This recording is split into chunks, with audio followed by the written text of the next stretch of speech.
अस्सलामुअलैकुम viewers, welcome to exploring पांडा। तो आज का हमारा डिस्कशन का टॉपिक है बायोसिंथेसिस ऑफ टर्पीन। तो बायोसिंथेसिस ऑफ टर्पीन में हम दो पैथवे देखते हैं। एक है मेवालोनिक एसिड पैथवे, ठीक है, जिसको हम MVA कहते हैं, ठीक है, पैथवे। और दूसरा है मिथाइल एरिथ्राइटोल फॉस्फेट पैथवे, जिसको हम MEP पैथवे कहते हैं। दो पैथवे हैं हमारे पास। एक कौन सा है? मेवालोनिक एसिड पैथवे, ठीक है, जिसको हम कहते हैं MVA पैथवे, ठीक है। और दूसरा है हमारे पास मिथाइल एरिथ्राइटोल फॉस्फेट पैथवे। तो दो पैथवेज हैं हमारे पास, ठीक है। तो इन दोनों पैथवेज को हम अभी वन बाय वन स्टडी करेंगे अब। और इन दोनों का ना एक लिंक है, इसका और इसका लिंक क्या है कि जो इसका एंड प्रोडक्ट, तो लिंक क्या है, जो इसका एंड प्रोडक्ट है ना, जिसको हम कहते हैं आइसोपेंटाइल पायरोफॉस्फेट, ये, और इसका जो एंड प्रोडक्ट है जिसको हम कहते हैं कि वो हमारे पास क्या होता है, डायमिथाइल अलाइल पायरोफॉस्फेट, ठीक है। तो ये दोनों कंबाइन करके नेक्स्ट जो होते हैं वो टर्पीन बनाते हैं। तो इन दोनों का एक रिलेशन है, दोनों पैथवेज का। तो अभी हम इसको वन बाय वन पहले इसको देखेंगे, इस पैथवे को, फिर हम इसका जो कंबाइन इफेक्ट है ना दोनों का, वो स्टडी करेंगे। तो वन बाय वन, ताकि अगर आपको एज ए शॉर्ट क्वेश्चन आ जाए MVA पैथवे तो आप उसको भी डिस्क्राइब कर सको, या फिर एज ए लॉन्ग क्वेश्चन में ये अकेला आ जाए MEP पैथवे तो आप इसको भी डिस्क्राइब कर सको। और अगर एक क्वेश्चन आ रहा है आपको बायोसिंथेसिस ऑफ टर्पीन, तो आपने ये दोनों पैथवे लिखने हैं, ठीक है। तो अभी हम वन बाय वन इन दोनों पाथवेज को यहाँ पे डिस्क्राइब करते हैं, ठीक है। तो इनका जो दोनों का, इसका जो है वो एंड प्रोडक्ट और इसका एंड प्रोडक्ट की मिलके क्या बनाएंगे, एट द एंड टर्पीन, ठीक है। तो फर्स्ट ऑफ ऑल अभी हम बताते हैं MVA पैथवे, ताकि अगर आपको क्वेश्चन आ जाए, अलग एक क्वेश्चन आ जाए, एज ए शॉर्ट क्वेश्चन आ जाए कि MVA पैथवे को डिस्क्राइब करें, तो आप उसको बहुत अच्छे से डिस्क्राइब कर सको। तो यहाँ पे मैं लिखती हूँ MVA पैथवे, ठीक है। और एट द एंड हम इन दोनों के कंबाइन इफेक्ट से टर्पीन की फॉर्मेशन को भी स्टडी करेंगे, ठीक है। तो MVA पाथवे होता है कहाँ पे, ये pathway cytosol, this pathway take place in cytosol. और प्रिकर्सर क्या होता है इस MVA पाथवे का, द प्रिकर्सर मॉलिक्यूल क्या होगा हमारे पास, प्रिकर्सर हमारे पास होता है एसिटाइल CoA। तो साइड पे अभी हम लिख लेते हैं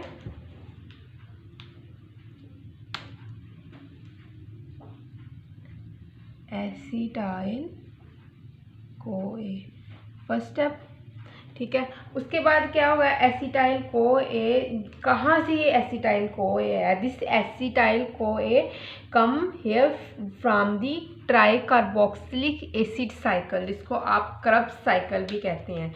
तो ये एसिटाइल CoA कहाँ से आया, ये है हमारे पास TCA साइकिल से, जिसको आप क्रब साइकिल कहते हैं, ठीक है। वहाँ से पायरुवेट की ब्रेकडाउन से जो है वो एसिटाइल CoA बना था, ठीक है। पायरुवेट में से कार्बन डाइऑक्साइड निकली थी और ये दो कार्बन कंपाउंड हमारे पास आया था, जिसको हम एसिटाइल CoA कहते हैं। कितने कार्बन होते हैं इसके पास, 2 कार्बन कंपाउंड है ये हमारे पास, ठीक है। ये एसिटाइल CoA के 3 मॉलिक्यूल, 3 टाइम ये एसिटाइल CoA कंबाइन करेगा, is going to convert into mevalonic acid. तो 3 मॉलिक्यूल होंगे इस एसिटाइल CoA के,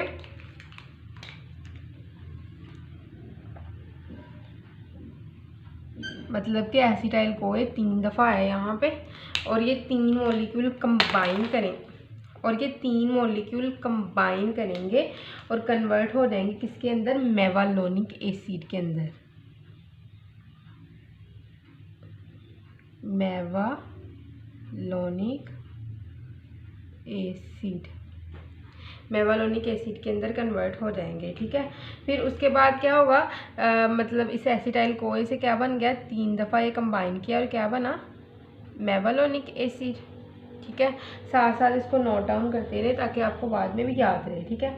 और अगर आपके पास कोई हैंडबुक है तो उसकी हेल्प से फिर साथ साथ इसको देख के पढ़ लें। तो उसके बाद क्या है कि ये जो मेवलोनिक एसिड कितने कार्बन कंपाउंड है, ये हमारे पास थे 2 कार्बन कंपाउंड मैंने बताया था, और ये कितनी दफ़ा मिले थे, 3 दफ़ा। 2 कार्बन प्लस 2 कार्बन, एक एसिटाइल कोए, एक एसिटाइल कोए, ये है तीसरा एसिटाइल कोए, 3 मिलके इनको प्लस करें तो हमारे पास आता है 6 कार्बन। तो मेवलोनिक एसिड कितने कार्बन होगा, 6 कार्बन कंपाउंड होगा। ऑब्वियसली ये तो एक कॉमन सी बात है। तो उसके बाद क्या होगा कि मेवलोनिक एसिड बन गया, और ये किस तरह बना, मुख्तलिफ इंटरमीडिएट्स की हेल्प से। Here different intermediates, different intermediates are used. So क्या थी स्टेटमेंट कि MVA पैथवे में सबसे पहले प्रिकर्सर है acetyl CoA. Acetyl CoA 2 carbon compound है, एसिटाइल कोए के 3 मॉलिक्यूल मिलते हैं और बना देते हैं मेवलोनिक एसिड जो कि 6 कार्बन कंपाउंड है। और जो ये कन्वर्जन होती है ये मुख्तलिफ इंटरमीडिएट्स करवाते हैं, ठीक है। और अब क्या होगा, 3 डिफरेंट प्रोसेसेस यहाँ पे होंगे और मेवलोनिक एसिड कन्वर्ट हो जाएगा आइसोपेंटाइल पायरोफॉस्फेट के अंदर, ठीक है। तो 3 डिफरेंट जो प्रोसेसेस हैं वो कौन कौन से यहाँ पे होंगे, ठीक है। एक हमारे पास होगा प्रोसेस जो होगा वो होगा पायरोफॉस्फोराइलेशन, पायरोफॉस्फोराइलेशन, ठीक है। दूसरा प्रोसेस होगा हमारे पास decarboxylation.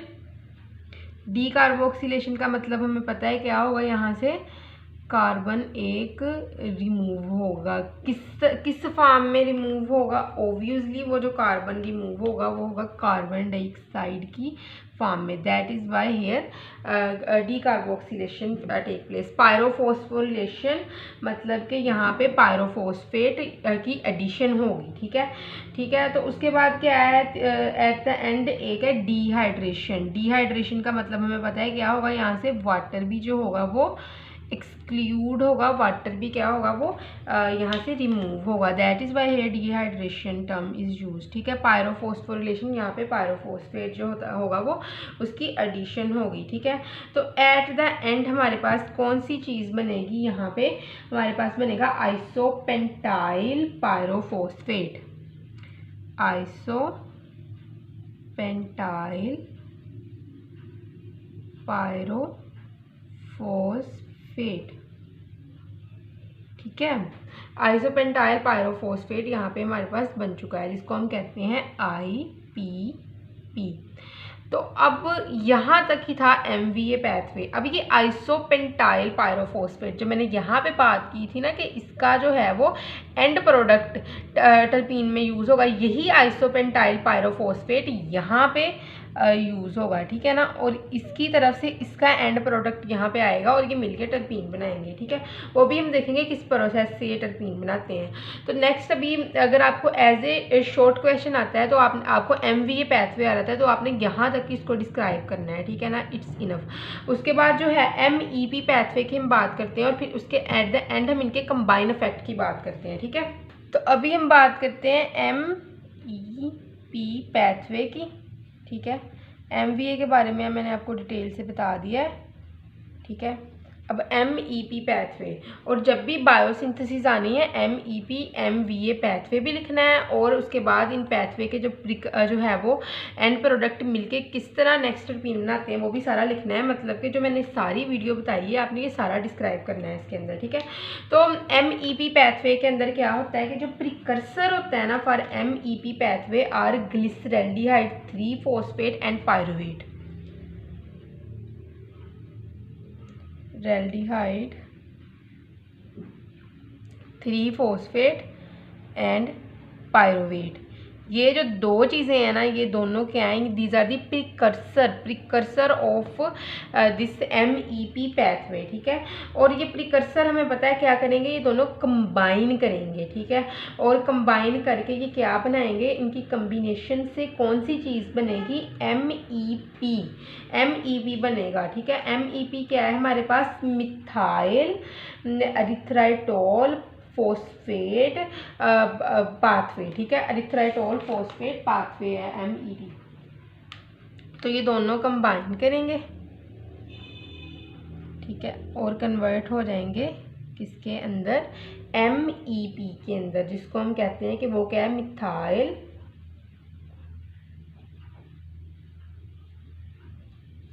एरिथ्राइटोल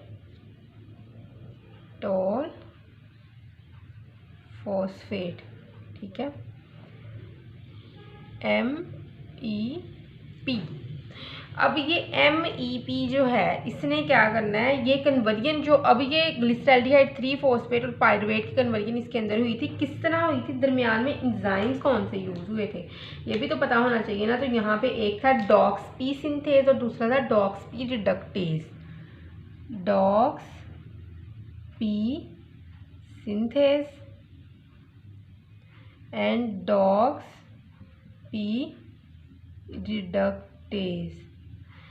due to the presence of these DOX enzyme, ठीक है, इन डॉक्स एंजाइम की प्रेजेंस की वजह से MEP पैथवे is also called as the DOX pathway, ठीक है, इसको डॉक्स पैथवे भी कहा जाता है।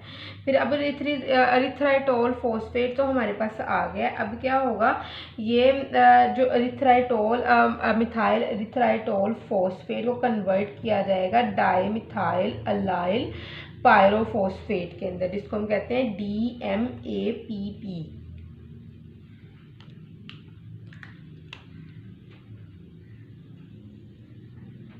It is converted into dimethyl allyl pyrophosphate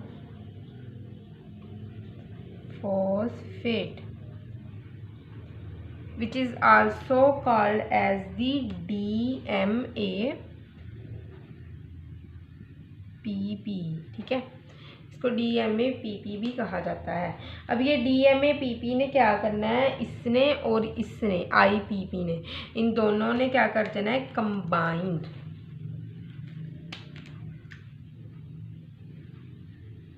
ठीक है, इन दोनों की हो गई है अब कम्बिनेशन, इन दोनों ने कर देना है कंबाइन, और कंबाइन करके इन दोनों ने क्या बनाना है, जेरानाइल पायरोफॉस्फेट। तो कम्बिनेशन से जो चीज़ बनी है वो क्या है, जेरानाइल, ठीक है, पायरो, मैंने 2 दफ़ा कर दिया इसको रिपीट, जेरानाइल पायरोफॉस्फेट यहाँ पे बन गया है, ठीक है। तो जेरानाइल पायरोफॉस्फेट कितने, ये था डाईमिथाइल फॉस्फेट 5 कार्बन, और आइसोपेंटाइल पायरोफॉस्फेट ये 6 कार्बन में से एक कार्बन डाइऑक्साइड निकलने के बाद ये भी क्या बन गया था, 5 कार्बन, ठीक है। और ये भी क्या है हमारे पास, 5 कार्बन कंपाउंड। तो ये 5 कार्बन मिलके क्या बनाएंगे, जेरानाइल पायरोफॉस्फेट, जो हमारे पास कितने कार्बन होगा, 10 कार्बन।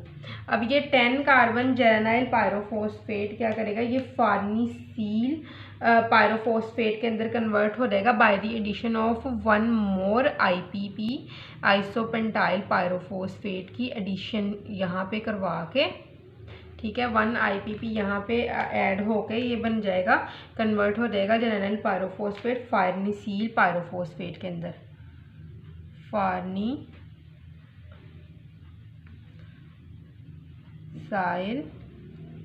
पायरोफॉस्फेट, इसको हम कहते हैं FPP, ठीक है ना। इस FPP के अंदर कन्वर्ट हो जाएगा। अब दोबारा क्या होगा, ये पहले था 10 कार्बन, तो ये कितने कार्बन अब बन जाएगा, एक 5 कार्बन कंपाउंड उन्होंने यहाँ पे ऐड करवा दिया ना, ये IPP 5 कार्बन होता है। ये IPP मैं यही कह रही हूँ, आइसोपेंटाइल पायरोफॉस्फेट ही होता है ये भी, ठीक है ना। तो अब ये फार्नीसील पायरोफॉस्फेट की दोबारा कन्वर्जन होनी है, किसके अंदर ये कन्वर्ट होगा जी, ये फिर अपने अंदर एक IPP की एडिशन करवाएगा,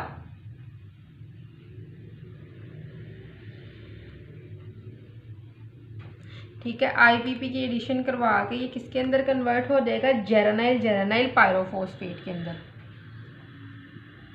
जेरानाइल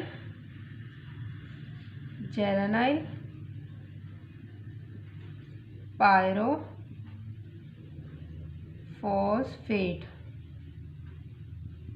ठीक है। पायरोफॉस्फेट के अंदर इसको कन्वर्ट हो जाएगा, जिसको हम कहते हैं GGPP,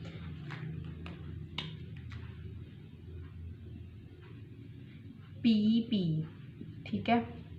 GGPP के अंदर ये दोबारा कन्वर्ट हो जाएगा, ठीक है। ओब्लिक जेरानाइल पायरोफॉस्फेट ने एट द एंड क्या चीज़ बनानी है,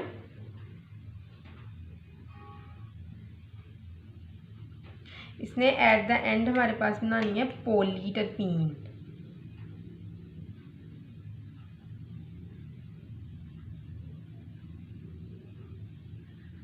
ये ले हमारे पास आ गई टर्पीन, ठीक है। मतलब कि जेरानाइल पायरोफॉस्फेट ने एट द एंड टर्पीन बना देनी है, ठीक है हमारे पास, क्लियर। तो इसी तरह हुआ कि मैं जो है मैं दोबारा आपको रिवाइज कर देती हूँ। MVA पैथवे और MEP पैथवे होते हैं बायोसिंथेसिस के अंदर। MVA पैथवे के अंदर 2 कार्बन एसिटाइल CoA कंबाइन करता है, मेवालोनिक एसिड बना देता है 6 कार्बन। मेवालोनिक एसिड के अंदर पायरोफॉस्फोराइलेशन, डीकार्बोक्सिलेशन, डिहाइड्रेशन होती है। पायरोफॉस्फोराइलेशन के अंदर जो है पायरोफॉस्फेट की एडिशन करवाई जाती है। डीकार्बोक्सिलेशन के अंदर कार्बन डाइऑक्साइड को रिमूव करवाया जाता है। डिहाइड्रेशन के अंदर जो है वाटर को रिमूव करवाया जाता है, ठीक है। वो कन्वर्ट हो जाता है आइसोपेंटाइल पायरोफॉस्फेट के अंदर। उसके बाद क्या होता है, MEP पैथवे अब यहाँ पे स्टार्ट होगा। तो ग्लिसरैल्डिहाइड 3 फॉस्फेट जो पायरुवेट के साथ मिलके जो बनाएगा वो मिथाइल एरिथ्राइटोल फॉस्फेट बनाएगा। यहाँ पे DOXP synthase, DOXP reductase enzyme use होंगे, इसीलिए इसको हम, क्योंकि डॉक्स एंजाइम यूज होते हैं इसीलिए हम इसको डॉक्स पैथवे कहते हैं। मिथाइल एरिथ्राइटोल फॉस्फेट MEP जो है वो कन्वर्ट हो जाएगा 5 कार्बन डाइमिथाइल अलाइल पायरोफॉस्फेट के अंदर, जिसको हम DMAPP कहते हैं। ये DMAPP और IPP दोनों कंबाइन करेंगे, ठीक है ना। मतलब कि यहाँ तक ये पैथवे था, यहाँ तक ये पैथवे था। उसके बाद यहाँ से सिंथेसिस स्टार्ट हुई है, कंबाइन किया, जेरानाइल पायरोफॉस्फेट बन गया जो कि 10 कार्बन कंपाउंड था। एक 5 कार्बन और दूसरा 5 कार्बन कंबाइन करेगा तो ओब्वियसली हमारे पास जो चीज़ आएगी वो 10 कार्बन ही आएगी। 10 कार्बन कंपाउंड जो है जेरानाइल पायरोफॉस्फेट ने अपने अंदर एडिशन करवाई IPP की, ठीक है, आइसोपेंटाइल पायरोफॉस्फेट की। आइसोपेंटाइल पायरोफॉस्फेट की एडिशन के बाद जो कि 5 कार्बन कंपाउंड था, ये 10 कार्बन कंपाउंड 15 कार्बन के अंदर चेंज हो गया, जिसको हम फार्नीसील पायरोफॉस्फेट कहते हैं।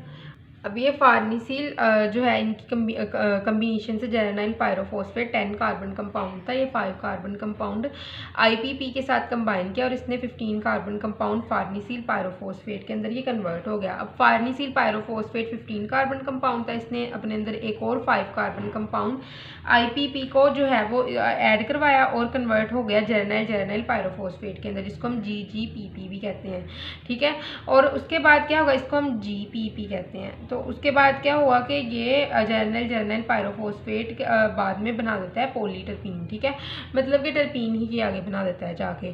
तो आई होप सो कि आपको बायोसिंथेसिस ऑफ टर्पीन की समझ लग गई होगी, लेकिन अगर किसी भी किस्म का कन्फ्यूजन है तो आप कमेंट सेक्शन में पूछ सकते हैं। थैंक यू सो मच, अल्लाह हाफिज़।